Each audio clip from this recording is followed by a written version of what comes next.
कैसे हैं आप सभी लोग। आशा करता हूँ अच्छे होंगे, स्वस्थ होंगे, अपनी पढ़ाई कर रहे होंगे। हम लोग कुछ कंफ्यूजिंग एडजेक्टिव और एडवर्ब्स की बातचीत कर रहे थे। आइए उसी को कंटिन्यू कर लेते हैं। देखिए देखिए लिटिल और nothing versus little if anything. कहने का सेंस ये है कि लिटिल और नथिंग और लिटिल इफ एनीथिंग, इसी के बीच का हमको अंतर जानना है, क्या दोनों के बीच का डिफरेंस है। सामान्यतः दोनों की मीनिंग एक जैसी ही होती है, बस कहने के टोन में थोड़ा फर्क है बस। देखिए लिटिल और नथिंग का प्रयोग एक साथ होता है, लिटिल इफ एनीथिंग का प्रयोग भी एक साथ इस तरह से होता है। तो आइए पहले देखते हैं लिटिल और नथिंग का क्या मतलब होता है। देखिए जैसे लिखा है, मीनिंग क्या होती है आप ये बात तो जानते ही हैं, मैंने आपको बता रखा है, बताया है पहले भी। लिटिल का मतलब क्या होता है, ना के बराबर, और नथिंग का मतलब क्या होता है, कुछ नहीं। अब इसका मतलब क्या है कि उसके लिटिल और नथिंग दोनों ही एक बात बताते हैं कि वो कोई चीज नहीं है आपके पास, इस चीज का भाव प्रकट होता है। आइए बहरहाल देखते हैं। देखिए जैसे लिखा है, देखिए मीनिंग क्या होती है, ऑलमोस्ट नथिंग, बहुत ही कम, लगभग कुछ भी नहीं। इसका मीनिंग ये होता है लगभग कुछ भी नहीं। अब आइए लिटिल और नथिंग। अच्छा कि ध्यान रखिएगा, लिटिल और नथिंग जो होता है, अब अगर इसका यूज आप डिटर्मिनर के रूप में करेंगे, अगर ये डिटर्मिनर की तरह से यूज होगा तो डिटर्मिनर को जाहिर सी बात है क्या चाहिए, कोई नाउन चाहिए। ठीक, अगर डिटर्मिनर की तरह यूज होंगे तो इनके बाद 100% कोई ना कोई नाउन आएगा। ठीक, और एक चीज और भी है, ये लिटिल और नथिंग ये प्रोनाउन की तरह भी यूज हो सकते हैं, ये प्रोनाउन की तरह भी यूज हो सकते हैं। ठीक, जब प्रोनाउन की तरह यूज होंगे तो जाहिर सी बात है कि किसी वर्ब का ऑब्जेक्ट भी हो सकते हैं। आइए देखते हैं। जैसे जैसे लिखा है, दे हैड लिटिल और नथिंग टू ईट। अब देखिए दे हैड लिटिल और नथिंग टू ईट का मतलब क्या है, दे हमारा सब्जेक्ट है, हैड हमारी वर्ब की सेकंड फॉर्म है, और जो लिखा है ना लिटिल और नथिंग, यही हमारा इसी का ऑब्जेक्ट।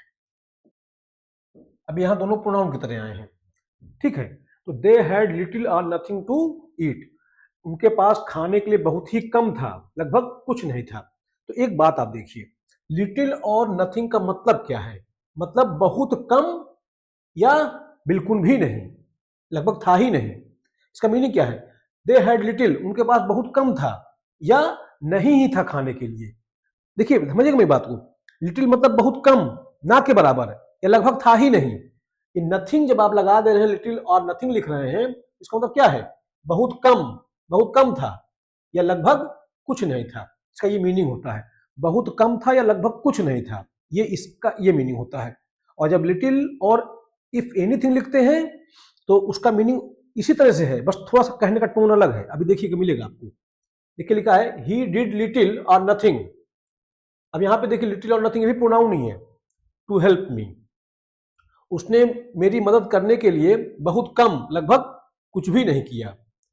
यानी उसने मेरी मदद करने के लिए बहुत कम, और नथिंग मतलब लगभग कुछ नहीं किया। इसका मतलब एक ओवरऑल देखा जाए तो इसका मतलब ये हो गया कि उसने मेरी मदद करने के लिए कुछ भी नहीं किया। अब देखिए यहां पे are little, sorry are nothing बात को और ज्यादा जोर से बोलता है। देखिए जब आप लिटिल के साथ आर नथिंग इस तरह से लगा दे रहे हैं तो इससे क्या हो जा रही है, इससे बात पे और ज्यादा जोर पड़ रहा है। जैसे मैंने कहा कि उसने मेरे लिए कुछ नहीं किया, उसने मेरे लिए बहुत बहुत कम किया या लगभग कुछ भी नहीं किया। तो ये कहने का मतलब है ना, आप बात थोड़ा ज्यादा प्रभावपूर्ण ढंग से कहने की कोशिश कर। देखिए जब आप लिटिल के साथ आर नथिंग इस तरह से लगा दे रहे हैं तो बात थोड़ा ज्यादा प्रभावपूर्ण हो जा रही है। जैसे लिखा है, अब आप इसी को देख लीजिए, ही डिड लिटिल और नथिंग टू हेल्प मी, उसने बहुत कम किया या लगभग कुछ नहीं किया मेरी मदद करने के लिए। तो ये क्या, आर नथिंग जब आप लगा रहे हैं उसी बात पे जोर दे रहा है कि नहीं, ज्यादा प्रभावपूर्ण बना रहा है। और नथिंग बात को और ज्यादा जोर से बोलता है, या तो बहुत कम था या बिल्कुल भी नहीं था, या तो था बहुत कम था या बिल्कुल भी नहीं था, ये कहने का मतलब है। तो समझ पा रहे होंगे। कहने का सेंस ये है, जब लिटिल के साथ आप और नथिंग लगाते हैं तो ये क्या है, इसका मीनिंग अर्थ यही होता है ना। इसका भाव अर्थ लिटिल और नथिंग का मतलब होता है बहुत ही कम, लगभग कुछ भी नहीं, ये इसका मीनिंग होता है। और जब आप लिखते हैं लिटिल इफ एनीथिंग, तब इसका मीनिंग देखिए क्या होता है। कहने का सेंस ये है, दोनों का मीनिंग एक जैसा है, बस कहने का टोन अलग अलग है। देखिए लिटिल इफ एनीथिंग, लिटिल और इफ एनीथिंग का मतलब क्या है, वेरी लिटिल, वही जो मीनिंग उसका था वही इसका भी है। If there is anything at all, नहीं बहुत कम, वो भी अगर कुछ हो तो। अब लिटिल इफ एनीथिंग का मतलब क्या होता है कि बहुत कम यदि कुछ हो तो, है ना। देखिए आइए, अच्छा चीज और, एक बात आप जानते हैं, चलिए उसको देखिए, इसको देखिए, इसे लिखा है they had little if anything to eat. अब इसका मीनिंग देखिए आप, अर्थ देखिए। अच्छा ये आप सोच रहे होंगे फिर मैं बता क्यों रहा हूं, तो बताने के पीछे मकसद ये है, आप ये ध्यान रखिएगा कि इस तरह से लिटिल और नथिंग एक साथ लिखे जा सकते हैं। ऐसा हमको ये लग सकता है एक बार में कि लिटिल भी नेगेटिव वर्ड है, नथिंग भी नेगेटिव वर्ड है, दोनों एक साथ कैसे आ सकते हैं। ध्यान रखिएगा ये स्ट्रक्चर है, लिटिल और नथिंग एक साथ आते हैं, लिटिल और इफ एनीथिंग भी एक साथ आते हैं। दोनों का भाव अर्थ मैंने आपको समझाया। लिटिल और नथिंग का मतलब होता है बहुत ही कम, लगभग कुछ भी नहीं। और अब आप जानने चल रहे हैं लिटिल और इफ एनीथिंग, इसका मीनिंग भी वही होता है, बस थोड़ा सा कहने का टोन अलग है। देखिए very little if there is anything at all, बहुत कम, वो भी अगर कुछ हो तो, यानी बहुत कम अगर कुछ है तो, ये कहने का मतलब है। जैसे लिखा है they had little if anything to eat. अब देखिए दे हैड लिटिल, दे हमारा सब्जेक्ट है, हैड हमारी वर्ब है, और लिटिल ये हमारा इसे प्रोनाउन की तरह यूज हुआ है। दे हैड लिटिल मतलब उनके पास बहुत कम था, उनके पास बहुत कम था खाने के लिए, यदि कुछ था तो, यानी जो भी कुछ खाने के लिए बहुत कम था, यदि कुछ था तो। इफ एनीथिंग लगा देने से मीनिंग ये हो जा रही है बहुत कम था खाने के लिए, यदि कुछ था तो। और जब आप जब ऐसे लिख रहे थे दे हैड लिटिल और nothing to eat, nothing to eat, देखिए दोनों मीनिंग का अंतर समझिएगा। दे हैड लिटिल उनके पास बहुत कम या कुछ भी नहीं था खाने के लिए, इसका मतलब क्या है, दे हैड लिटिल उनके पास बहुत कम, यदि कुछ भी था खाने के लिए तो, यानी कुछ था अगर खाने के लिए तो बहुत कम था। इसका मतलब क्या है, दे हैड लिटिल और नथिंग टू ईट, उनके पास बहुत कम या लगभग कुछ भी नहीं था खाने के लिए। ये दोनों की मीनिंग का ये थोड़ा डिफरेंस समझिएगा बस आपको, बस हमको ये जानना है कि लिटिल और इफ एनीथिंग का यूज इस तरह से होता है, और लिटिल और नथिंग का यूज भी इस तरह से होता है। दोनों की मीनिंग का जो डिफरेंस है वो मैं आपको समझाने की कोशिश कर रहा हूं, और ये सेंटेंस में यूज होते हैं, ऐसा नहीं कि ये गलत है। तो अगर ये सेंटेंस में आए तो ये सही है, हाँ, नहीं तो हमको ये लगे कि निगेटिव वर्ड है दोनों कैसे एक साथ आ गए, ये यूज है, ये जोड़े में आते हैं इस तरह से, ये भाव प्रकट करने के लिए। उनके पास खाने के लिए बहुत कम था, वो भी अगर कुछ था तो, वही मीनिंग जो मैं आपको बता रहा था। इसका मीनिंग क्या है, ऑलमोस्ट नथिंग टू ईट, लगभग कुछ भी खाने को नहीं था। देखिए लिखा है the new rule has done little if anything to improve the situation.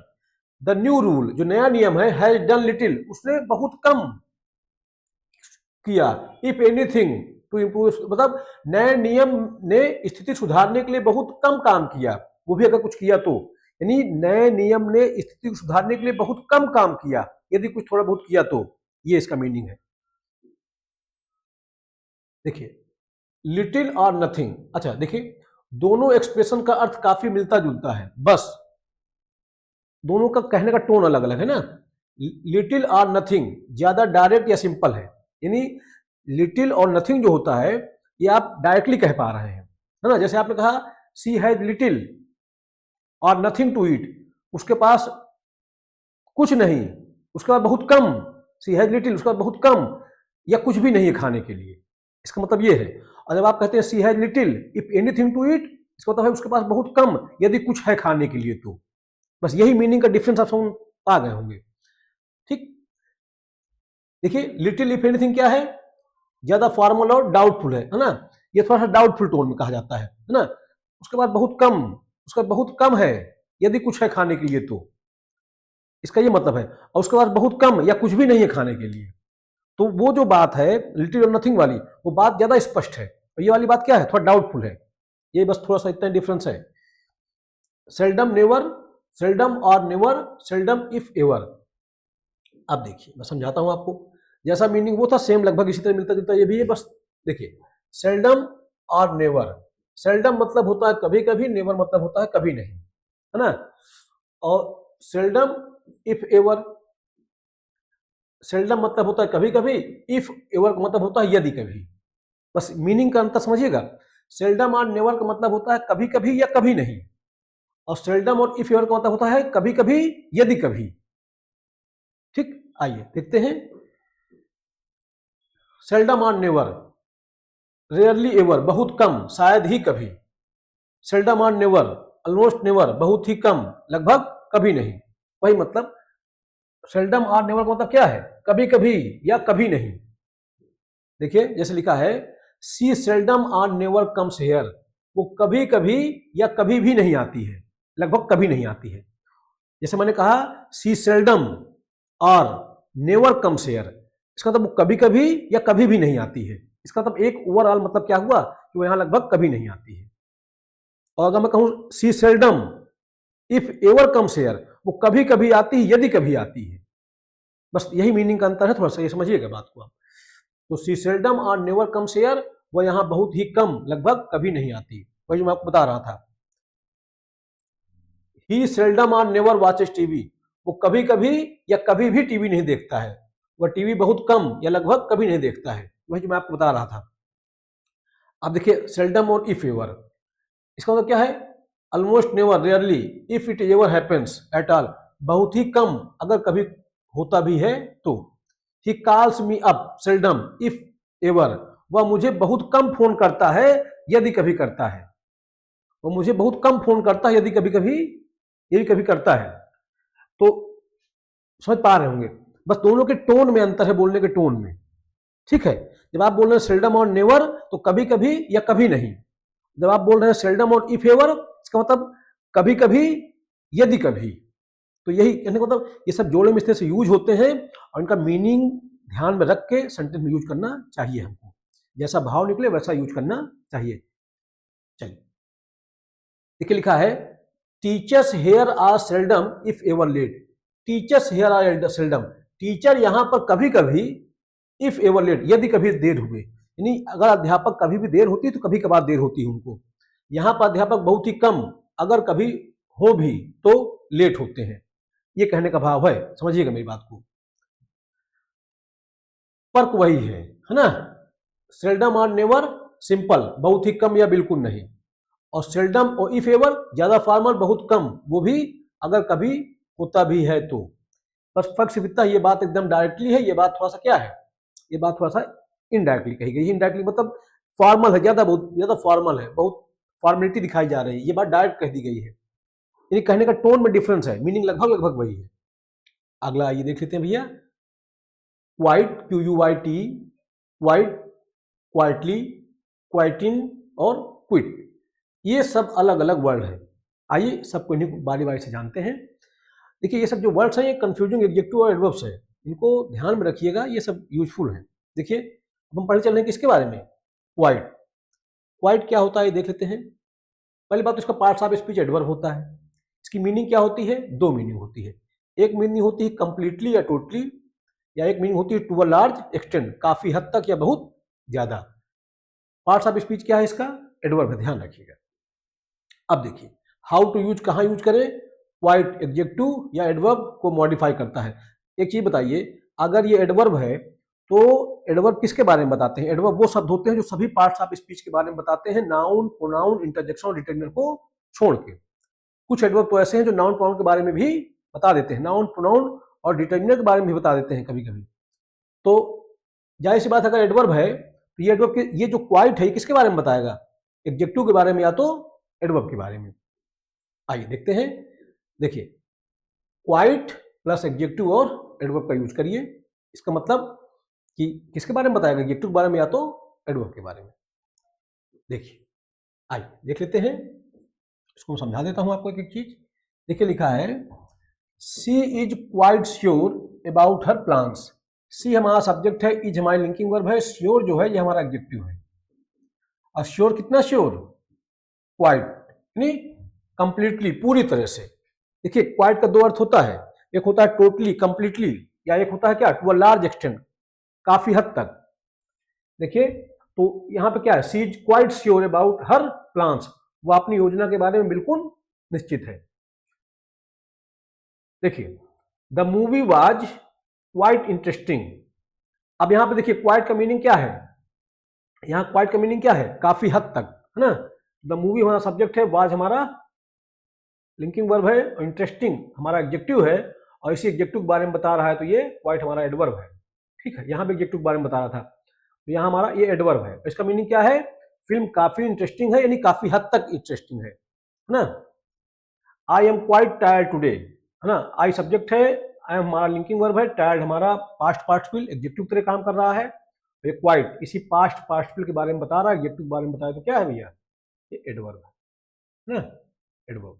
ठीक, इसका मीनिंग क्या है, मैं आज काफी थक गया हूं, है ना। यानी एक चीज हमें समझ लिया कि क्वाइट एडवर्ब है, इसका दो मीनिंग हमने सीखा।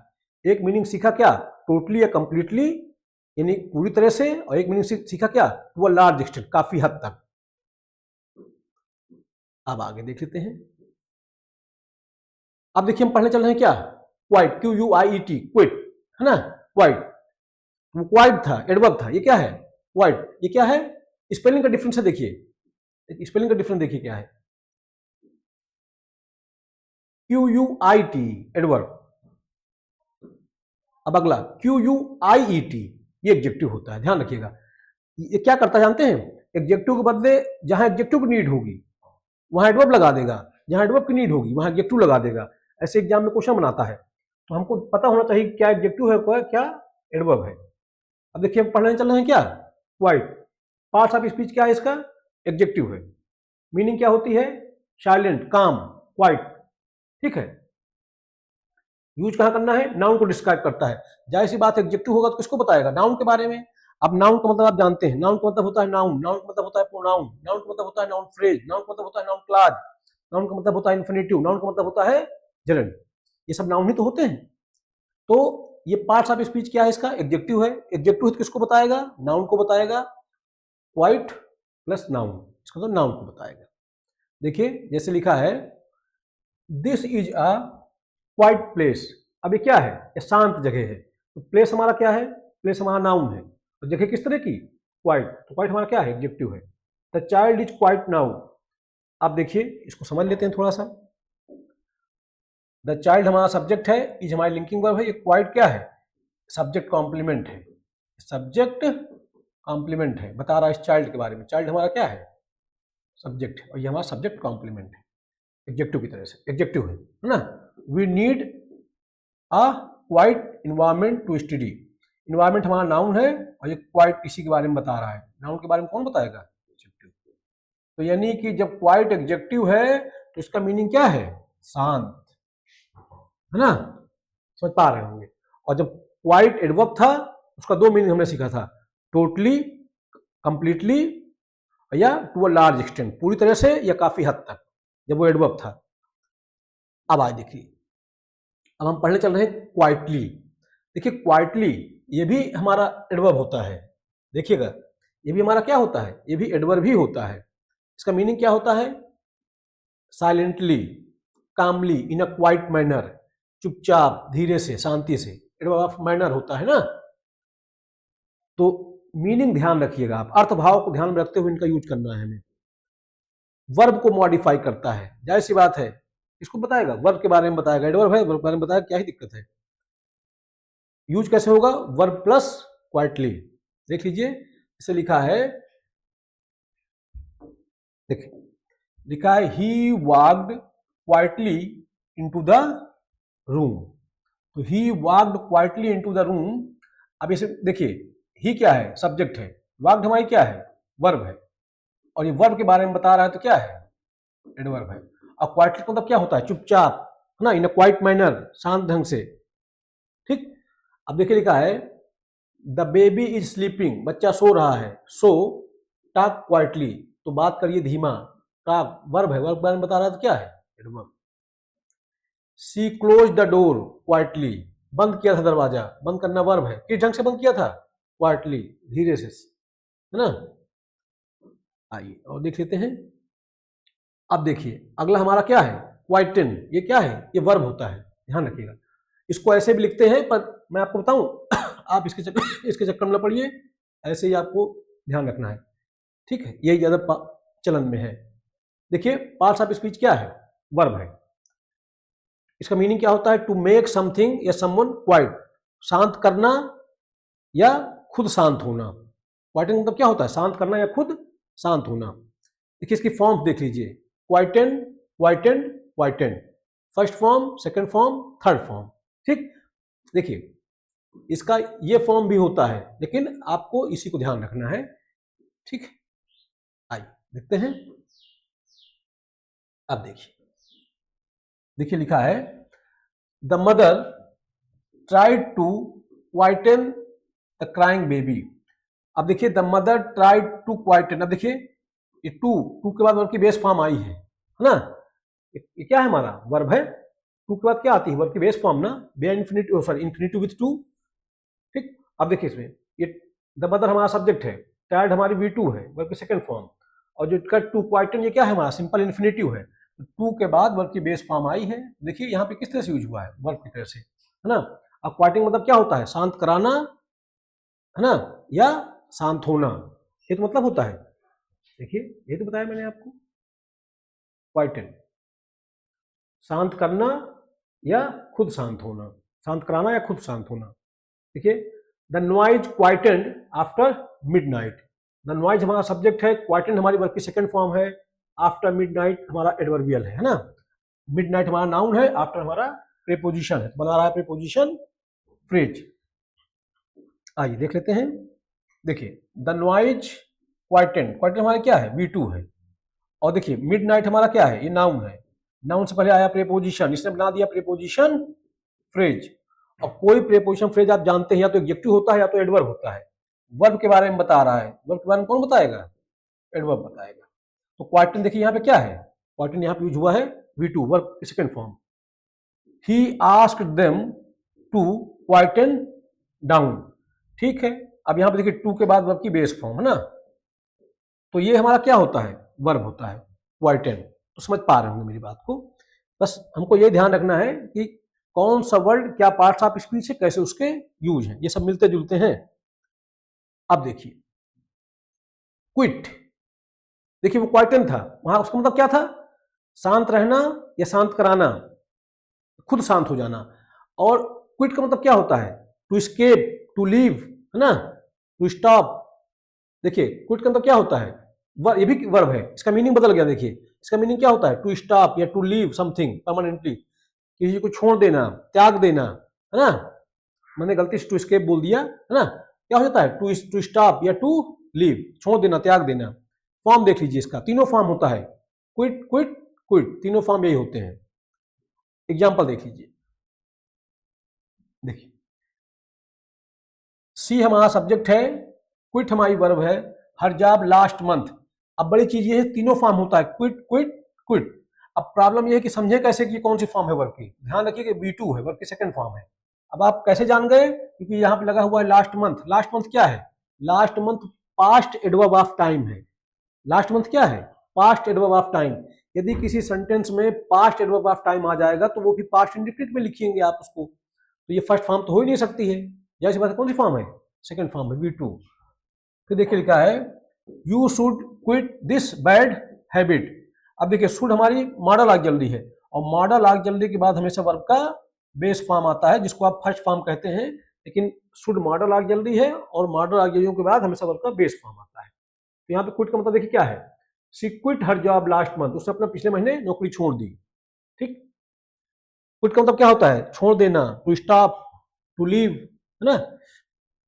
फिर लिखा है he quit the team due to personal reasons, है ना। अब ये देखिए क्विट क्या है, ये भी V2 है।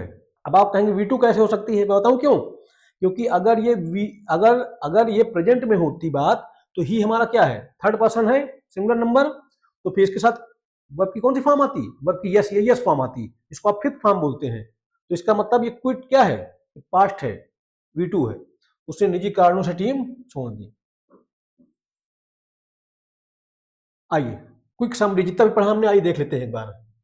देखिए भैया, क्वाइट, QUIT क्या होता है, ये एडवर्ब होता है, पढ़ा हमने ना। इसका मीनिंग क्या होता है, कंप्लीटली, है ना, काफी या बिल्कुल, टोटली या कंप्लीटली। क्वाइट एडजेक्टिव, उसका मीनिंग क्या होता है, साइलेंट। क्वाइटली एडवर्ब होता है, मीनिंग क्या होता है, इन अ क्वाइट वे, ना, चुपचाप धीरे से। क्वाइटेन ये वर्ब होता है ना। मेक क्वाइट शांत करना या खुद शांत हो जाना, और क्विट ये भी वर्ब है, इसका मतलब क्या होता है, टू लीव या टू स्टॉप, छोड़ना, है ना। अब देखिए, ये हमारे एक्सरसाइज है, ये मैंने आपके लिए बना दी है। अब आपको इसमें क्वाइट, क्विट, क्वाइटली, क्विटिन और ये भरना है। अब आप इनको देख लीजिए, अभी मैंने इनको पढ़ाया आपको, इनके यूज को देखिए और यहाँ पे आपको फिल करना है। ठीक, ये देख लीजिए क्वेश्चन, आप देख लीजिए, ये आप करना है, ये मैंने आपके लिए बनाई एक्सरसाइज।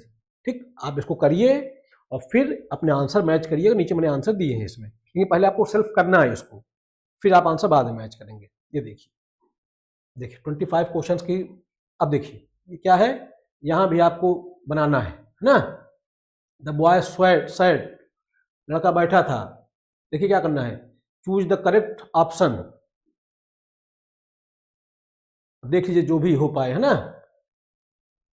देखिए ये सब अब यहाँ बताना है आपको, ये क्या है, ये क्या है, ये क्या है, ये क्या है और ये क्या है। अभी समय पहले पढ़ा के आया आपको ना, पार्ट्स ऑफ स्पीच सबके बताए मैंने आपको ना, मैं बताऊंगा नहीं, आप करिए इसको अपने से, है ना।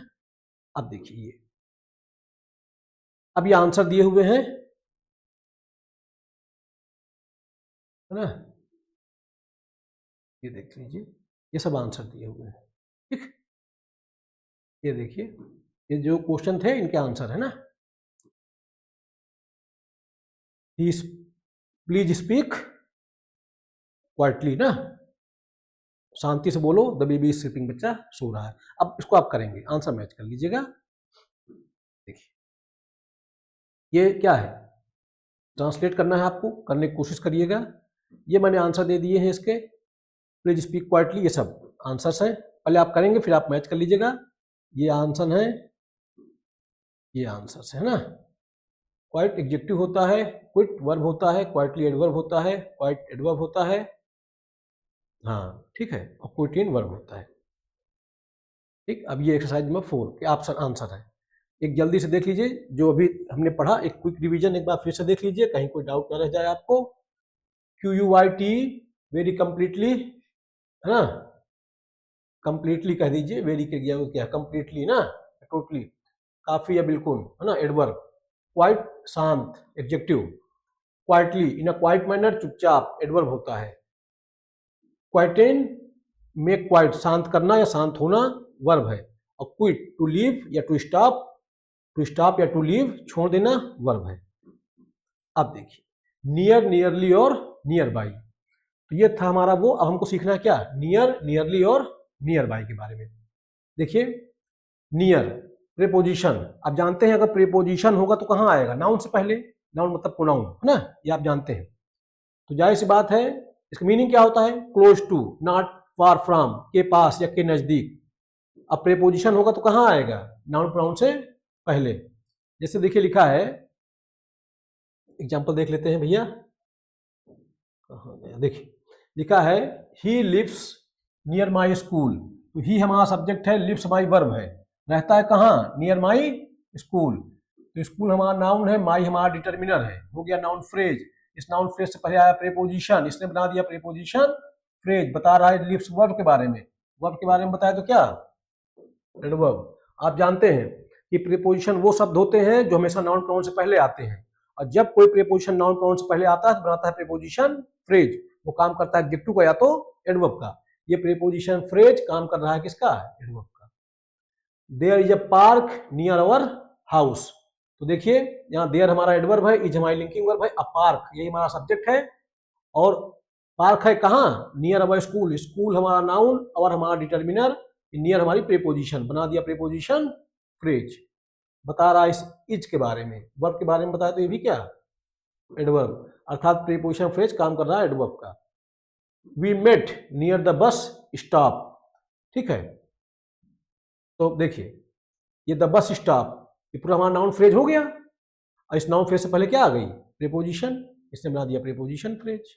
मेट वर्ब के बारे में बता रही, वर्ब के बारे में कौन बताएगी, एडवर्ब, अर्थात प्रीपोजिशन फ्रेज काम कर रही है एडवर्ब का। तो नियर हमारा प्रीपोजिशन भी होता है और नियर हमारा एडवर्ब भी होता है। इसका मीनिंग वही क्लोज या नियर बाई, पास या नजदीक।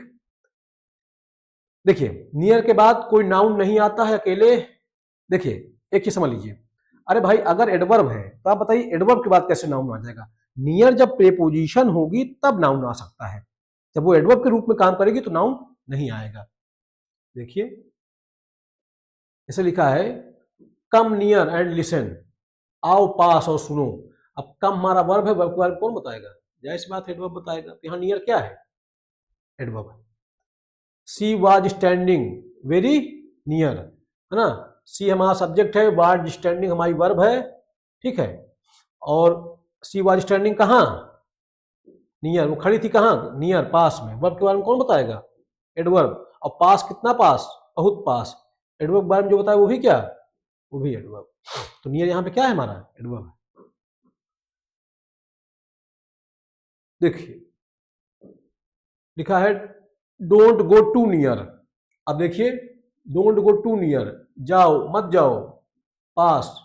तो ये जाना हमारा वर्ब है, वर्ब के बारे में कौन बताएगा, एडवर्ब। और पास कितना पास, बहुत पास। तो नियर हमारा एडवर्ब था, एडवर्ब के बारे में कौन बताएगा, एडवर्ब। ये टू भी एडवर्ब है, इस नियर के बारे में बता रहा है। ये नियर एडवर्ब है, किसके बारे में बता रहा है, गो के बारे में बता रहा है।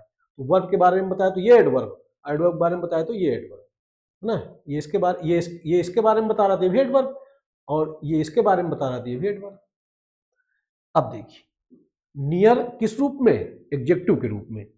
देखिए नियर जब एडजेक्टिव होता है तब इसका मीनिंग देखिए क्या होता है, close in distance, time, relationship, है ना, निकट, पास का या समीप का। यानी क्लोज इन डिस्टेंस, दूरी में नजदीक, या टाइम की बात करें या संबंधों की बात करें, जैसे लिखा है, यानी एडजेक्टिव। देखिए we will meet in the near future. अब बताइए फ्यूचर हमारा क्या है, नाउन, और नियर इसी के बारे में बता रहा है। नाउन के बारे में कौन बताएगा, एडजेक्टिव, है ना। हम मिलेंगे निकट भविष्य में, भविष्य किस तरह का, निकट। तो बताइए नाउन के बारे में कौन बताएगा, एडजेक्टिव बताएगा। फिर लिखा है, देखिए I live in the near village. Village हमारा क्या है, नाउन, और नियर क्या, नाउन के बारे में बता रहा है तो क्या, एडजेक्टिव, है ना।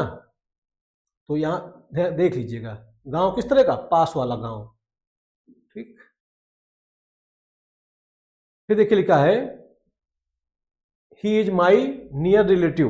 अब बताइए रिलेटिव किस तरह, रिलेटिव क्या, नाउन, और किस तरह का रिलेटिव, नजदीकी, निकट का। ये हमारा एडजेक्टिव हो गया। माई हमारा डिटर्मिनर है, ये हमारा सब्जेक्ट है, इज हमारी लिंकिंग वर्ब है, माई नियर रिलेटिव ये हमारा सब्जेक्ट कॉम्प्लीमेंट है, नाउन फ्रेज। आई नियर, अब नियर वर्ब भी होता है, ठीक है। तब इसका मतलब क्या होता है, टू कम क्लोज टू, या टू अप्रोच, पास आना, नजदीक आना।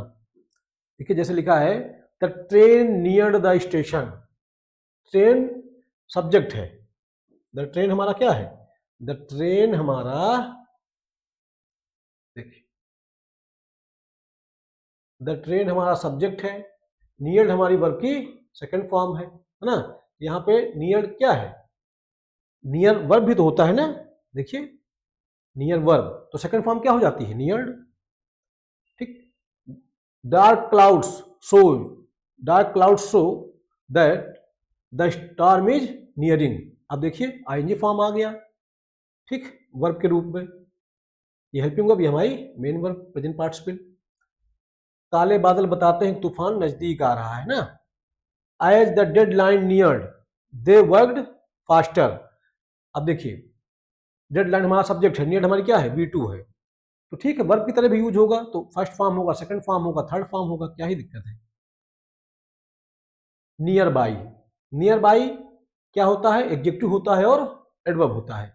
ठीक, ध्यान रखिएगा एक बात, एग्जाम में क्वेश्चन बनते हैं, ये नियर बाई का जो है यूज कर देता है प्रीपोजिशन की तरह से, और जबकि नियर बाई प्रीपोजिशन होता है नहीं। तो अगर ये सेंटेंस में इस तरह से आ जाए तो फिर समझ लीजिए क्या है, रॉन्ग है।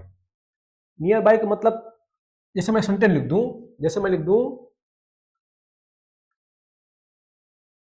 जैसे मैंने लिखा ऐसे, मैं लिख दूं her house is near by मी, ये रॉन्ग है ना, साथ में नियर बाई ना। अगर मैं लिख दूं her house is near by me, wrong, क्योंकि नियर बाई क्या है, नियर बाई एडजेक्टिव होता है और एडवर्ब होता है। तो बताइए प्रोनाउन से पहले कैसे आ गया, रॉन्ग ना, प्रीपोजिशन तो होता ही नहीं है। चलिए आइए अब देखते हैं नियर बाई एडजेक्टिव के रूप में। इसका मतलब क्या होता है, क्लोज या नियर इन डिस्टेंस, पास वाला, नजदीक का। नियर बाई प्लस नाउन, जाहिर सी बात एडजेक्टिव है तो किसके बारे में बताएगा, नाउन के बारे में बताएगा, प्रोनाउन के बारे में बताएगा। नियर बाई प्लस नाउन, देखिए we went to a nearby market, अब मार्केट हमारा क्या है, नाउन, और नियर बाई क्या हो गया, एडजेक्टिव हो गया, पास वाली जो है दुकान, बाजार। फिर देखिए there is a nearby hospital, अब हॉस्पिटल क्या है हमारा, नाउन, और ये नियर बाई क्या है, एडजेक्टिव। ठीक, यहाँ एक पास का अस्पताल है, अस्पताल कौन सा, पास वाला। They had lunch at a near by restaurant, अब देखिए रेस्टोरेंट हमारा क्या है, नाउन, नियर बाई क्या हो जाएगा, एडजेक्टिव ना, उन्होंने पास के रेस्टोरेंट में लंच किया। रेस्टोरेंट किस तरह का, नियर बाई, पास वाला। अब नियर बाई अगर एडवर्ब हो जाए तब मीनिंग लगभग वही है, बस पार्ट्स ऑफ स्पीच बदल रहे हैं, तो यूजेज बदल जा रहे हैं। नॉट फार अवे, पास ही, नजदीक ही, जैसे लिखा है ही लिव्स नियर बाई। अब बताइए ही हमारा सब्जेक्ट है, लिव्स हमारी वर्ब की एस फॉर्म है, अर्थात जिसको बोलते हैं वर्ब की फिफ्थ फॉर्म है, ठीक है, और नियर बाई रहता है कहाँ, पास में, नजदीक ही, तो वर्ब के बारे में कौन बताएगा, adverb. Is there a bank nearby, अब देखिए is there a bank nearby, है बैंक, समझा दूं इसको मैं,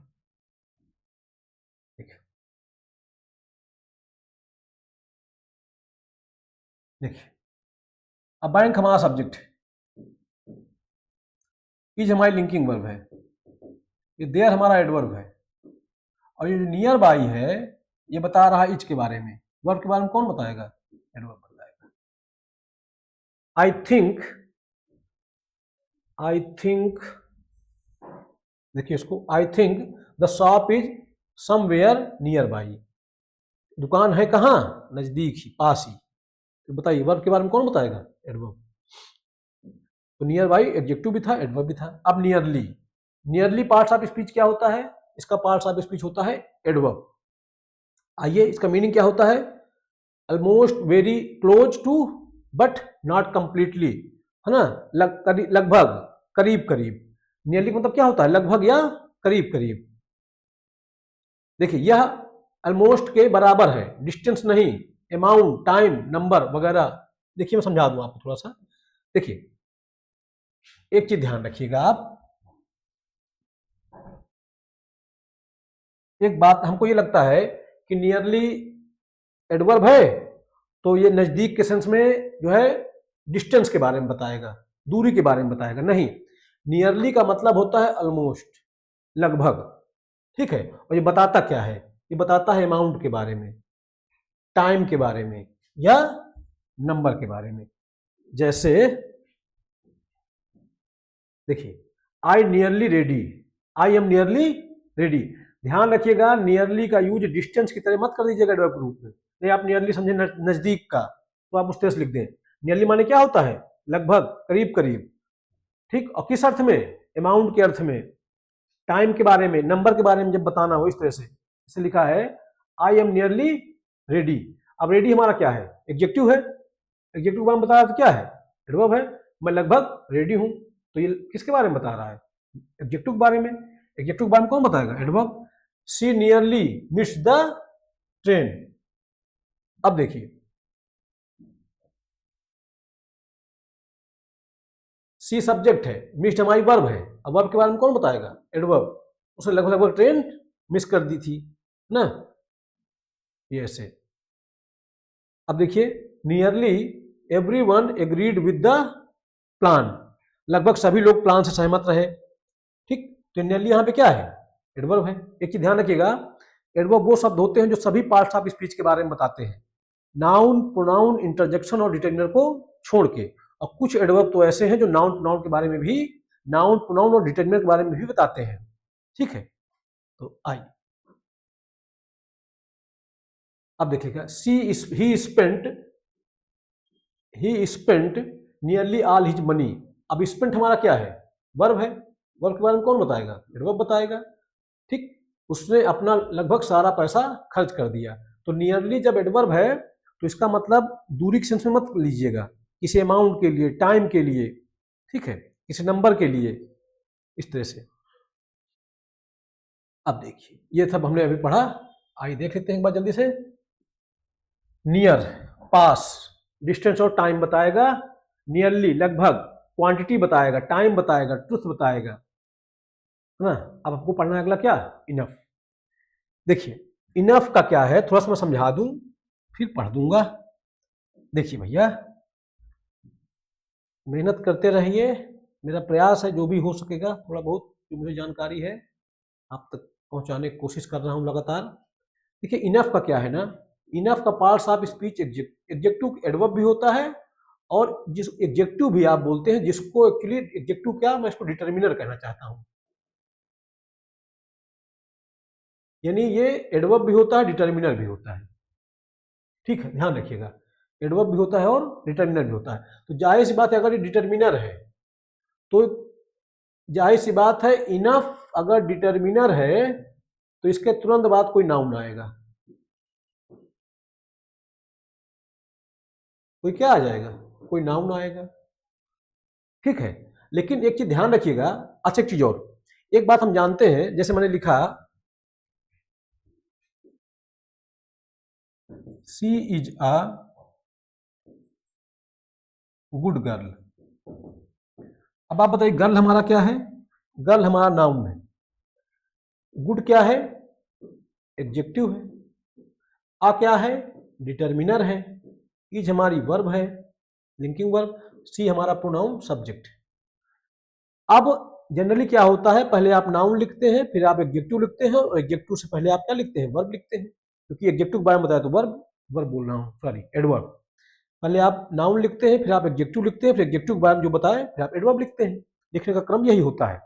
अगर मैं इसको लिखना चाहूं तो मैं ऐसे लिख दूंगा, सी इज अ, ऐसे लिख दूंगा, she is a very good girl. अब आप बताइए, ये गर्ल हमारा नाउन है, गुड हमारा एडजेक्टिव है, और जो वेरी है ये हमारा क्या है? एडवर्ब है। इसका मतलब जब कोई एडवर्ब किसी एडजेक्टिव के बारे में बताता है उसके पहले आता है। बस यही बात मैं आपको समझाना चाह रहा हूं कि इनफ, इनफ जब डिटरमिनर है तो जाहिर सी बात अपने बाद नाउन लेगा, है ना, यानी नाउन से पहले आएगा। लेकिन इनफ अगर एडवर्ब है, इनफ अगर क्या है? एडवर्ब है, तो एक चीज का आपको ध्यान रखना पड़ेगा, एडवर्ब सामान्यतः एडजेक्टिव से पहले आता है उसके बताने के लिए। पर इनफ एक ऐसा एडवर्ब है कि जिस एडवर्ब के बारे में बताता, जिस एडजेक्टिव के बारे में बताता है उसके कहां आता है? बाद में आता है।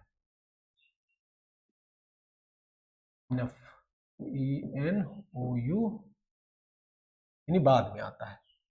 ठीक, ये बात आप समझ लीजिएगा, जिसके बारे में बताएगा उसके बाद आएगा।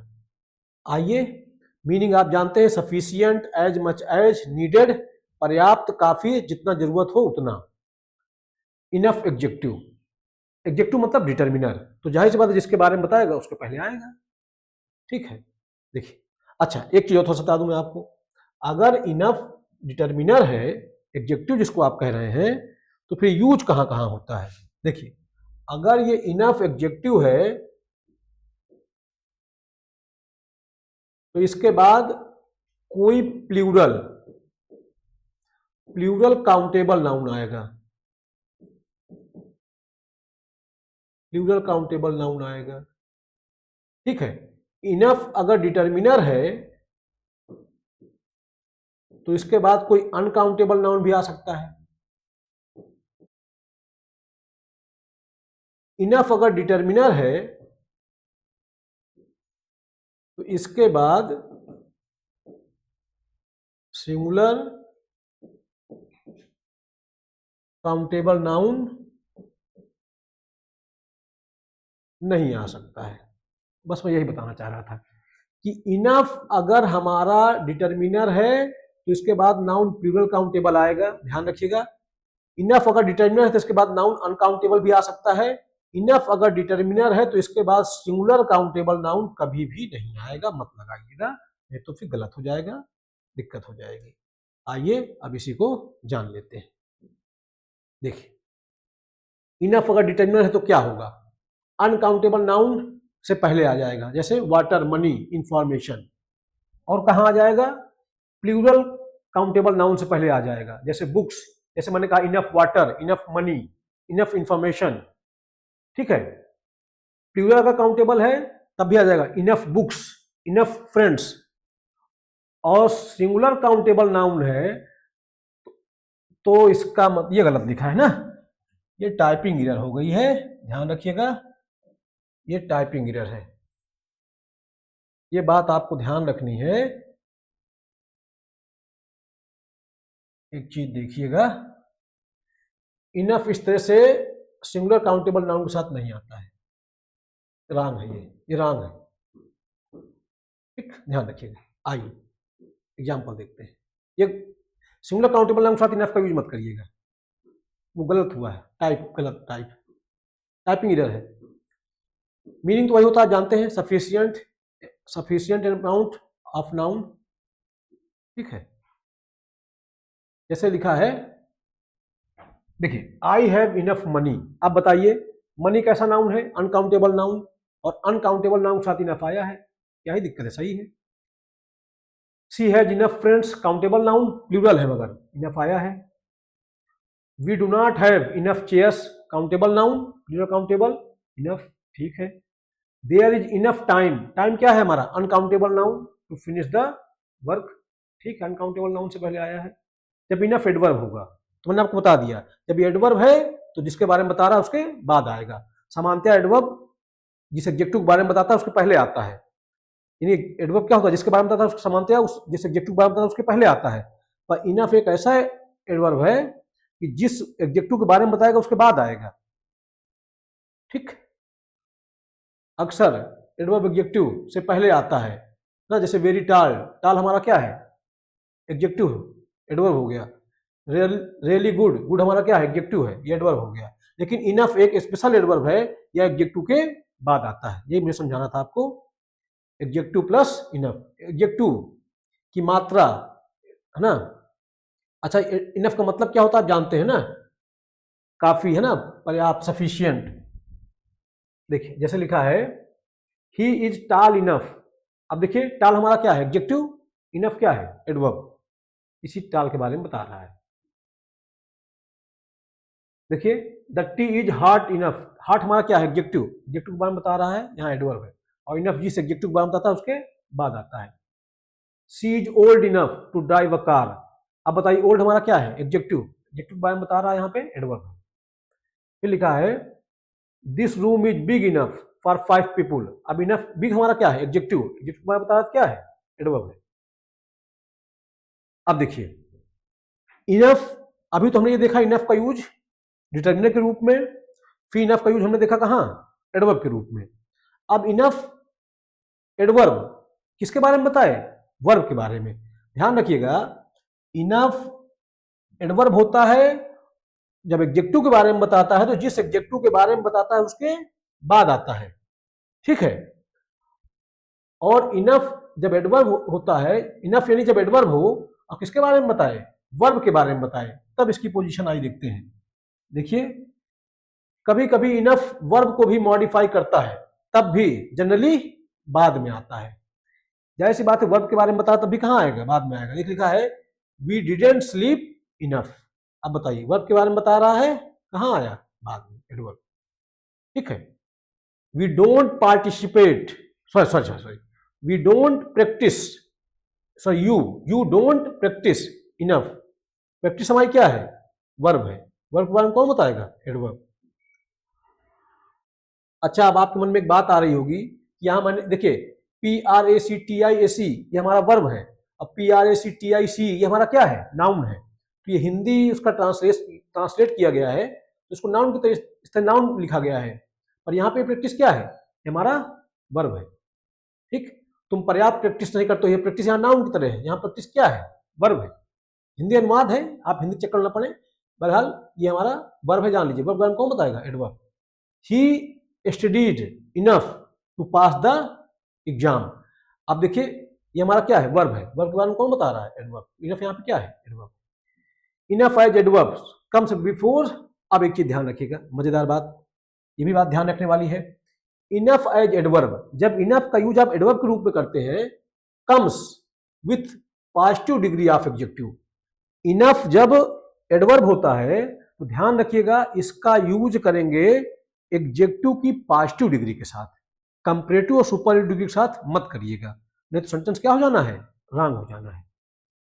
जैसे लिखा है स्मार्ट इनफ, स्मार्ट हमारा पॉजिटिव डिग्री है, enough. Good enough positive degree है, इनफ, ठीक है। टॉल इनफ सब सही है, लेकिन अगर आप कहते हैं स्मार्टर इनफ तो ये हमारी कंपैरेटिव डिग्री है, रॉन्ग हो गया। बेटर इनफ रॉन्ग है, ठीक है। आइए आगे देखते हैं। इसे लिखा है Ramesh is smart enough to solve the problem. तो यहाँ पे स्मार्ट क्या है, पॉजिटिव डिग्री एडजेक्टिव की, ये एडवर्ब यहाँ ठीक है। फिर लिखा है Ramesh is smarter enough to solve the problem, ये रॉन्ग है, कंपैरेटिव डिग्री है। कंपैरेटिव डिग्री के बारे में बताया करता नहीं है, उसका नहीं आता है। इनफ प्रोनाउन भी होता है, क्या ही दिक्कत है। इनफ क्या है, इनफ प्रोनाउन भी होता है। इनफ का पार्ट्स ऑफ स्पीच प्रोनाउन भी होता है। सब्जेक्ट बन जाए, ऑब्जेक्ट बन जाए तो प्रोनाउन हो जाएगा, क्या ही दिक्कत है। देखिए मीनिंग वही, अ सफिशिएंट अमाउंट या नंबर। देखिए देखिए इनफ क्या है, काउंटेबल के लिए भी आता है, अनकाउंटेबल के लिए भी आता है, ध्यान रखिएगा। तो जब अनकाउंटेबल के लिए आएगा तो मात्रा बताएगा, जब काउंटेबल के लिए आएगा तो क्या, संख्या बताएगा। एक बात ध्यान रखिएगा, इनफ जब काउंटेबल नाउन के लिए आता है तो नाउन हमेशा प्लूरल काउंटेबल होना चाहिए, सिंगुलर काउंटेबल नाउन के साथ मत लगाइएगा। जैसे लिखा इनफ इज इनफ, तो इनफ यहाँ क्या है, प्रोनाउन है, क्या ही दिक्कत है ना। आई हैव हैड इनफ, अब देखिए आई सब्जेक्ट है, हैव हमारी हेल्पिंग वर्ब है, हैड हमारी वर्ब की थर्ड फॉर्म है, इनफ हमारा प्रोनाउन है, इसी हैड का ऑब्जेक्ट है। ये हेल्पिंग वर्ब, ये हमारी मेन वर्ब की थर्ड फॉर्म, ये प्रेजेंट परफेक्ट टेंस में लिखी हुई बात है, सब जानते हैं आप, मैं पढ़ा चुका हूं। इनफ यहाँ पे क्या है, प्रोनाउन, इसी हेड का ऑब्जेक्ट। जैसे लिखा है we don't need more chairs, we don't need more chairs. देखिए लिखा है we don't need more chairs, हमें ज्यादा चेयर की आवश्यकता नहीं है। वी हैड इनफ, हमारे पास पर्याप्त है। ये इनफ किसके लिए आया, चेयर के लिए। नाउन के लिए आएगा तो क्या होगा, प्रोनाउन होगा।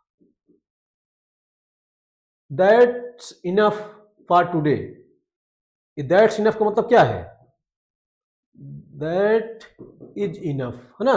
तो ये इनफ क्या है हमारा, प्रोनाउन, ठीक। एक समरी टेबल देख लीजिए जल्दी से, जितना अभी तक हमने पढ़ा। नियर फैमिली, नियर वाले जो वर्ड पढ़े उसके बारे में देख लीजिए। नियर प्रीपोजिशन होता है, एडवर्ब होता है, एडजेक्टिव होता है, वर्ब भी होता है। मीनिंग क्या होता है, क्लोज या क्लोज टू, पास, निकट।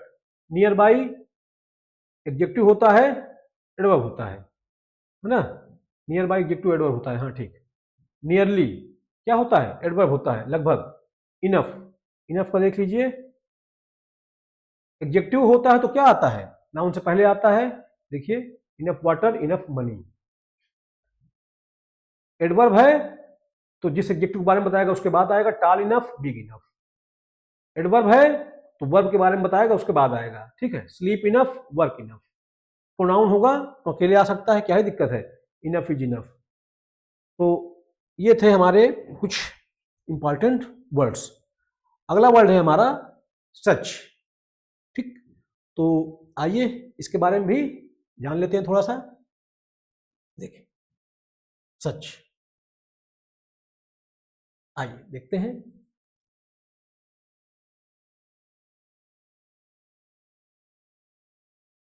देखिए सच,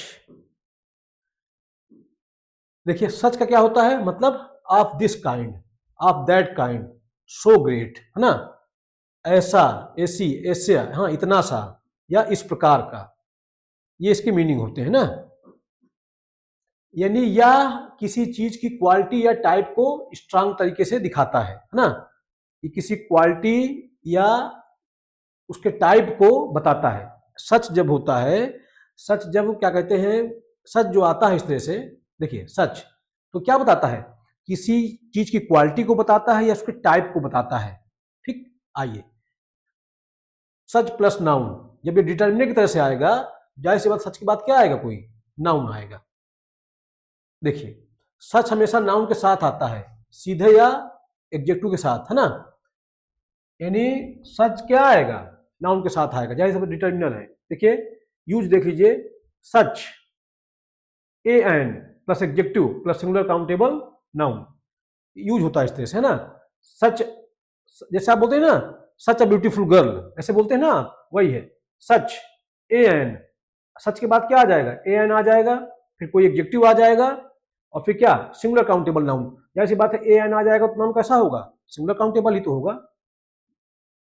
सच एडजेक्टिव, है ना, फिर अनकाउंटेबल नाउन। देखिए सच काउंटेबल नाउन के साथ भी आता है, सच अनकाउंटेबल नाउन के साथ भी आता है। जैसे आपने बोला सच अ ब्यूटीफुल गर्ल, है ना, सच डर्टी वाटर, है ना, सच हमारा क्या है डिटर्मिनर, डर्टी हमारा क्या है एडजेक्टिव, और अनकाउंटेबल नाउन में आप वाटर लिख दीजिए। सच एडजेक्टिव और प्लूरल काउंटेबल नाउन। देखिए सच, सच लिखिए, उसके बाद क्या लिखिए आप, एडजेक्टिव लिखिए, जैसे सच बैड बॉयज, सच आ गया डिटर्मिनर के रूप में, बैड आ गया एडजेक्टिव, और बॉयज हमारा क्या हो गया प्लूरल काउंटेबल नाउन। आइए एग्जांपल देखते हैं, सच फिर ए एन फिर सिंगुलर काउंटेबल नाउन। देखिए देखिए जैसे लिखा है,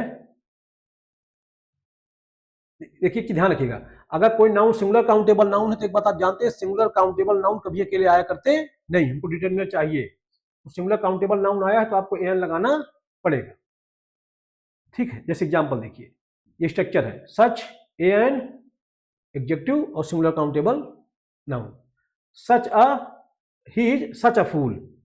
अब देखिए फूल हमारा क्या है एडजेक्टिव है, सॉरी फूल हमारा क्या है, फूल हमारा नाउन है, ठीक है, और ये क्या है, आ क्या है हमारा डिटर्मिनर है, और सच क्या है ये भी डिटर्मिनर है। तो अगर एडजेक्टिव नहीं आया है तो कोई बात नहीं, लेकिन आप लगा सकते हैं बीच में, कोई दिक्कत वाली बात नहीं है ना। आप बोलते हैं such a boy, such a good boy, है ना, सच अ बैड बॉय, कुछ भी बोल सकते हैं। फिर लिखा है ही टोल्ड सच अ लाई, ठीक है, सच उसके बाद डिटर्मिनर और फिर क्या नाउन। अच्छा ये जानते हैं लाई क्या है, टेल अ लाई, ये फ्रेज यूज होता है ना, तो इस तरह से ध्यान रखिएगा, नहीं आप सोचेंगे लाई तो जो है एब्स्ट्रैक्ट नाउन है, कैसे ऐसे लिखा दिया, जैसे आप बोलते हैं मेक अ नॉइज, उसी तरह क्या है टेल अ लाई, सच अ लाई, है ना, it was such and opportunity, ठीक है, क्या ही दिक्कत है, अपॉर्चुनिटी हमारा क्या है नाउन है। ही faced such a problem yesterday, ठीक है, यानी इस तरह से सच का यूज होता है। यहाँ सच नाउन के टाइप डिग्री को ज्यादा स्ट्रांग बताता है, जैसे हम हिंदी में कहते हैं ऐसा वैसा, इतना बड़ा, इतना ज्यादा, है ना। सच के साथ अनकाउंटेबल नाउन। अच्छा एक चीज मैं आपको क्लियर कर दूं, जैसे आपके मन में ये आ रही होगी बात, इसमें एक भी एडजेक्टिव बीच में नहीं आया, अरे तो लिख दीजिए भाई, जैसे मैंने कहा I have not met such a good girl before, है ना। अब देखिए गर्ल हमारा क्या है नाउन, ये हमारा एडजेक्टिव हो गया, डिटर्मिनर आ गया, ये सच आ गया, ठीक। आइए और आगे देख लेते हैं, सच प्लस अनकाउंटेबल नाउन। देखिए अनकाउंटेबल नाउन साथ एन तो आप लगाएंगे नहीं, जाहिर सी बात है, एडजेक्टिव आ सकता है, कोई दिक्कत की बात की है ही नहीं है ना भाई, सच के साथ अनकाउंटेबल नाउन आएगा तो एडजेक्टिव तो आ सकता है ना भाई, जैसे मैंने कहा such dirty water, uncountable noun adjective और सच। अनकाउंटेबल नाउन साथ एन आप लगा ही नहीं सकते हैं, आप जानते ही। देखिए जैसे लिखा है I don't like such behaviour. अब बिहेवियर क्या हमारा अनकाउंटेबल नाउन, सच आपने लगा दिया, ठीक है। सच का यूज कहां होता है, काउंटेबल नाउन के साथ भी होता है, अनकाउंटेबल नाउन के साथ भी होता है, ठीक है। We don't expect such help from strangers. Help हमारा क्या है अनकाउंटेबल नाउन, सच आया हुआ है, ठीक है। Don't use such language in class. अब लैंग्वेज अनकाउंटेबल नाउन, सच आया है, इस तरह से कोई दिक्कत नहीं। यहाँ बिहेवियर, हेल्प, सच सब क्या है अनकाउंटेबल नाउन है। सच के बाद कोई प्लूरल काउंटेबल नाउन भी आ सकता है, तो मैंने बता ही दिया आपको। सच के साथ कोई काउंटेबल नाउन आएगा, काउंटेबल सिंगुलर भी हो सकता है, काउंटेबल प्लूरल भी हो सकता है, अनकाउंटेबल भी आ सकता है। हमने सिंगुलर का और अनकाउंटेबल का यूज देख लिया है, आइए देखते हैं प्लूरल का। देखिए प्लूरल नाउन जैसे बॉयज, आइडियाज, है ना, पीपुल, प्रॉब्लम्स के साथ एन नहीं लगेगा, जाहिर सी बात है। अरे भाई प्लूरल होगा तो एन क्यों लगाना, फालतू बात लिखी है, चक्कर में आप ना पढ़िए। एडजेक्टिव आ सकता है बीच में, कोई दिक्कत वाली बात नहीं है। सच गुड बॉयज, ठीक है, बॉयज हमारा प्लूरल काउंटेबल नाउन हो गया, गुड हमारा एडजेक्टिव हो गया, सच हमारा डिटरमिनेट से आ गया। सच बॉयज क्रिएट ट्रबल, ठीक है, बॉयज हमारा देखिए प्लूरल काउंटेबल नाउन है, सच आ गया। I don't trust such people, देखिए प्लूरल है, सच का यूज हुआ है, क्या ही दिक्कत है। Teachers like such student, students हमारा क्या है नाउन, सच का यूज हुआ है, देखिए। अब देखिए एक चीज और, थोड़ा सा एक चीज ध्यान रखिएगा, सच के साथ, ये तो सच का यूज हो गया जनरल सेंस में, है ना। अब देखिए ध्यान रखिएगा, सच के साथ स्ट्रक्चर जो होता है, सच के साथ दैट भी आता है, ठीक है, और सच के साथ ना एज भी आता है। आइए देखते हैं, पहले सच दैट आता है तो क्या होता है।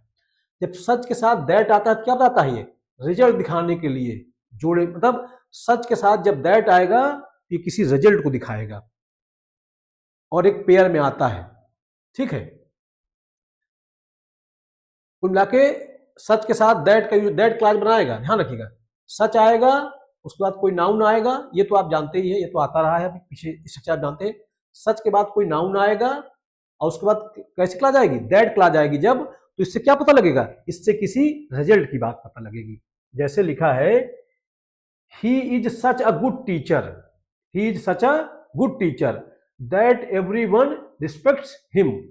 वह इतना अच्छा टीचर है कि हर कोई उसकी रिस्पेक्ट करता है। अब बताइए सच के साथ जब ये दैट आया तो दैट क्लास से क्या पता लग रहा है, रिजल्ट। अच्छा होने का क्या रिजल्ट है कि सब लोग कोई उसकी रिस्पेक्ट करते हैं। ध्यान रखिएगा, सच के साथ जब दैट आता है तो क्या बताता है, रिजल्ट को बताता है। दैट क्लास क्या बताती है, रिजल्ट को बताती है। It was such bad weather that we stayed at home, मौसम खराब था तो उसका क्या रिजल्ट हुआ, हमको घर पे ही ठहरना पड़ा, ठीक। दे मेड सच नॉइज, उन्होंने ऐसा शोर मचाया, दैट आई कुडंट स्टडी, मैं पढ़ नहीं सका। अब बताइए शोर मचाया, उसका परिणाम क्या हुआ, मैं पढ़ नहीं सका। ध्यान रखिएगा, सच के साथ जब दैट आता है तो क्या कहते हैं, सिर्फ वो रिजल्ट देता है। अब देखिए सच के साथ जब एज आता है तो एग्जाम्पल देने के लिए, किसी को उदाहरण देने के लिए, है ना।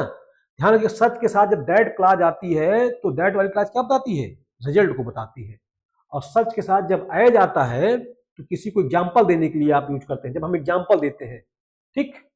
जैसे लिखा है I like fruits such as mangoes and bananas. जैसे आपने कहा आई लाइक फ्रूट्स, मुझे फ्रूट पसंद है, सच एज जैसे कि मैंगोज एंड बनानाज। अब बताइए इस सच एज से आपने यूज किया तो क्या है, उदाहरण दे रहे हैं। फ्रूट किस तरह के, आम और केले, तो ये उदाहरण दे रहे हैं, उदाहरण स्वरूप। ध्यान रखिएगा सच एज जब आता है तो क्या देता है, उदाहरण देने के लिए। जैसे आपने कहा आई लाइक फ्रूट्स, मुझे पसंद है फ्रूट, सच एज जैसे कि बनानाज एंड मैंगोज, ठीक।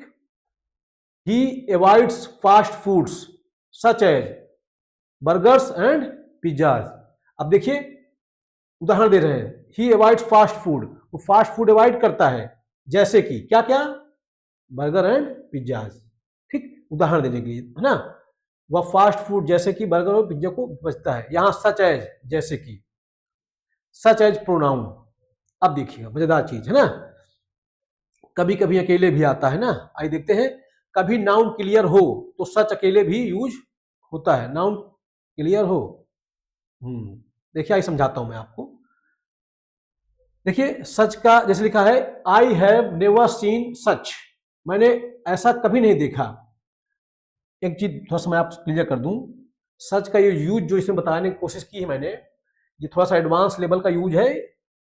अब इसको समझ पाए तो ठीक है, समझ क्यों नहीं पाएंगे भाई, ऐसे क्यों है, क्या नहीं समझ पाएंगे। जैसे मैं बता रहा हूं, जैसे लिखा है, आई हैव नेवर सीन सच, मैंने ऐसा कभी नहीं देखा। मान लीजिए कोई चीज आपने देखी तो आपने कहा कि मैंने ऐसा कभी नहीं देखा, तो जो चीज आपने देखी वो नाउन थी और नाउन के बदले यूज किया तो ये क्या हो गया, ठीक। इसी सीन का ऑब्जेक्ट है ये, ध्यान रखिएगा। तो इस तरह सच यूज होता है।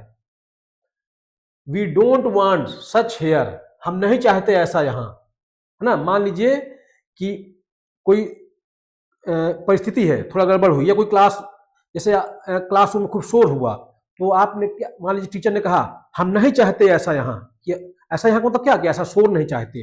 देखिए ये सच प्रोनाउन की तरह से समझ पा रहे होंगे, तो ये इस तरह से सही है। ये देखिए यहाँ प्रोनाउन की तरह यूज हुआ है, ध्यान रखिएगा। इस तरह से प्रोनाउन की तरह भी यूज हो सकता है, समझ पा रहे होंगे। यहाँ ये वांट का ऑब्जेक्ट है, यहाँ ये सच सीन का ऑब्जेक्ट है। आई हैव नेवर सीन सच, मैंने ऐसा नहीं देखा। जैसे मैंने कहा I have never seen you, इसी यू के बदले क्या लिख दिया आपने, आई हैव नेवर सीन सच, मैंने ऐसा नहीं देखा। ऐसा मतलब कोई चीज है और फिर आपने उसी के बारे में कहा कि मैंने ऐसा कभी नहीं देखा जैसा हुआ, ठीक। We don't want such here, हम यहां नहीं चाहते ऐसा। जैसे मैंने कहा आई डोंट वांट बुक, उससे मैंने कहा आई डोंट वांट सच, हम नहीं चाहते यहां ऐसा। इन कोई चीज हुई होगी, आपने कहा हमको ऐसा नहीं चाहिए, प्रोनाउन की तरह से यूज हुआ है, ठीक है। अगला हमारा क्या है, डायरेक्ट और डायरेक्टली। तो आइए इसको भी देख लेते हैं, डायरेक्ट और डायरेक्टली देख लीजिए। आइए क्या इसके यूजेज हैं। डायरेक्ट क्या होता है, एडवर्ब का पार्ट ऑफ स्पीच क्या है, डायरेक्ट का एडवर्ब। मीनिंग देखिएगा ध्यान से, देखिए अर्थ समझना है, डायरेक्ट और डायरेक्टली कैसे यूज होते हैं वो भाव समझना है हमको। देखिए डायरेक्ट हमारा क्या होता है, एडवर्ब होता है। मीनिंग क्या होती है, straight from one place to another without stopping और चेंजिंग वे। डायरेक्ट एडवर्ब होता है और इसका मतलब होता है सीधे, बिना घुसे फिरे, घूमे फिरे, सीधे सीधा, सीधा सीधा। यानी एडवर्ब के रूप में इसका मीनिंग क्या होता है, straight from one place to another, एक प्लेस से दूसरे प्लेस तक सीधा, विदाउट स्टॉपिंग और चेंजिंग वे, बिना रुके या बिना रास्ता बदले, ये इसका मीनिंग होता है। यूज कब होता है, जब हम ट्रैवल या मूवमेंट की बात करते हैं तो सीधे जाने के बीच में ना टर्न या स्टॉप नहीं करना, तब डायरेक्ट, बिना एल वाई के, डायरेक्टली मत लिखिएगा, डायरेक्ट लिखिएगा, एडवर्ब की तरह यूज होता है, एल वाई मत लगा दीजिएगा। जैसे एग्जाम्पल समझते हैं, जैसे लिखा है we flew direct from Delhi to London. अब देखिए वी फ्लू, हम उड़े थे, वर्ब है, वर्ब कौन बता रहा है, एडवर्ब। और डायरेक्ट मतलब क्या होता है, सीधा सीधा, बिना कहीं रुके या बिना कहीं रास्ता बदले। तो हम दिल्ली से लंदन सीधे गए, बीच में कोई स्टॉप नहीं, ठीक, इसका ये मतलब हुआ। तो यहां पे डायरेक्ट क्या है, adverb. Go direct to your room, अपने कमरे में सीधा जाओ, इधर उधर घूमो मत, न रुको। The bus runs direct from here to the village, यह बस यहां से गांव तक सीधा जाती है, यानी कहीं न रुकती है न कहीं मुड़ती है। यहां direct equal to straight route, है ना। देखिए going straight from one place to another without turning और स्टॉपिंग, समझ पा रहे होंगे। अब देखिए डायरेक्ट किस रूप में, एडजेक्टिव के रूप में। मीनिंग क्या होता है, straight without changing direction, adjective भी होता है। मीनिंग क्या होती है, स्ट्रेट या without changing direction, without any middle person, बिना किसी बीच वाले व्यक्ति के। या एक मीनिंग इसका और भी होता है, फ्रैंक या ओपन, स्पष्ट। तीन मीनिंग होती है इसकी, है ना। Straight without changing direction, without any middle person, बिना किसी बीच वाले आदमी के, और स्ट्रेट का मतलब होता है क्या, फ्रैंक या ओपन, स्पष्ट, सीधा, प्रत्यक्ष, साफ साफ। देखिए रूट के सेंस में, is there a direct road to the temple, क्या मंदिर तक कोई सीधा रास्ता है। अब रोड यहां पे क्या है, नाउन है, एडजेक्टिव डायरेक्ट क्या है, एडजेक्टिव है, सीधा रास्ता, रास्ता किस तरह का, सीधा। ठीक, ध्यान रखिएगा।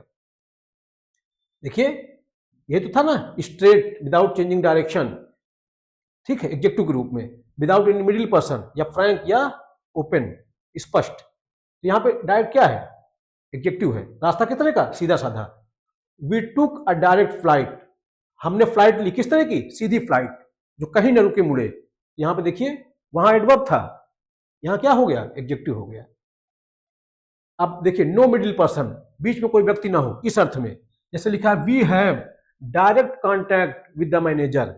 अब देखिए we have direct contact, contact हमारा क्या है, नाउन, नाउन पॉइंट कौन बताए, एडजेक्टिव। इसका मीनिंग क्या है कि नो मिडिल पर्सन, बीच में कोई व्यक्ति नहीं है ना। We have direct contact with the manager, हमारा मैनेजर से प्रत्यक्ष संपर्क है, इसका मतलब बीच में कोई आदमी नहीं है।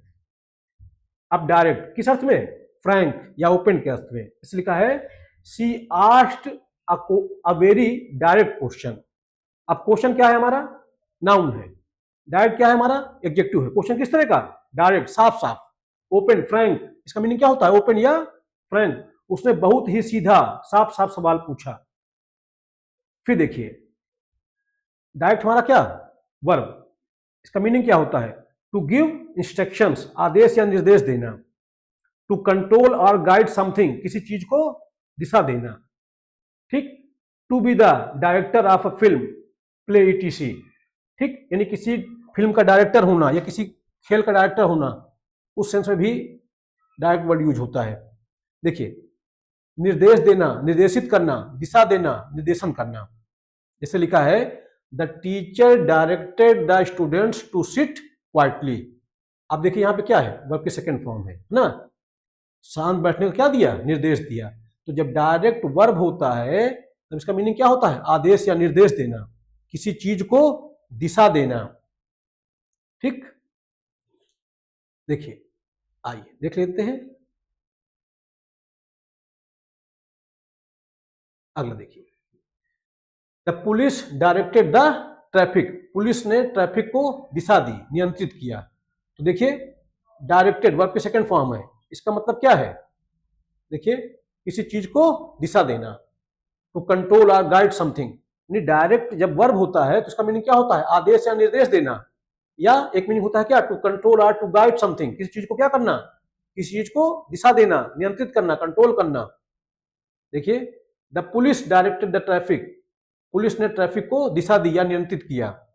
ही directed a very famous movie, है ना। अब यहाँ पे वर्ब है ना, उसने एक बहुत ही मशहूर फिल्म का निर्देशन किया। यहाँ डायरेक्टर मतलब क्या है, निर्देशन करना। अब डायरेक्टली जब एडवर्ब हो तब इसका मीनिंग देखिए क्या होता है। देखिए डायरेक्टली एडवर्ब होता है तब इसका मीनिंग क्या होता है, देखिए तब इसका मतलब होता है क्या, एडवर्ब, तब इसका मीनिंग क्या होता है, इमीडिएटली, एट वंस, तुरंत ही, शीघ्र ही। ठीक, लेस इंपॉर्टेंट, अच्छा छोड़िए उसको। देखिए इसका मतलब क्या होता है, डायरेक्टली मतलब क्या होता है, इमीडिएटली या एट वंस, डायरेक्टली, इमीडिएटली, तुरंत। देखिए लिखा है, ये जो बीच बीच में है ना, ये टाइपिंग एरर है, इसको मैं ठीक कराऊंगा, तो मैं आपको समझा दे रहा हूं, जहां टाइपिंग एरर है उस चक्कर में आप ना पढ़िए। देखिए एक्चुअली क्या है ना, मैं आपको बताऊं थोड़ा सा, ये चीजें बहुत जल्दबाजी में की जाती हैं, बहुत मेहनत लगती है इसमें, तो टाइपिस्ट जितना कर पाता है उतना करते हैं, है ना। तो कुछ चीजें टाइपिंग एरर रह जाती है, पर मैं आपको बता देता हूं जहां टाइपिंग एरर है थोड़ा बहुत। देखिए डायरेक्टली, इमीडिएटली या तुरंत, जैसे लिखा है I can call you directly after the meeting. अब देखिए डायरेक्टली मतलब क्या होता है, ध्यान रखिएगा, डायरेक्टली का मतलब होता है क्या, एट वंस, तुरंत ही, शीघ्र ही। डायरेक्टली मतलब सीधा नहीं होता है, ध्यान रखिएगा, डायरेक्टली मतलब होता है क्या, तुरंत, शीघ्र ही, immediately. I will call you directly after the meeting.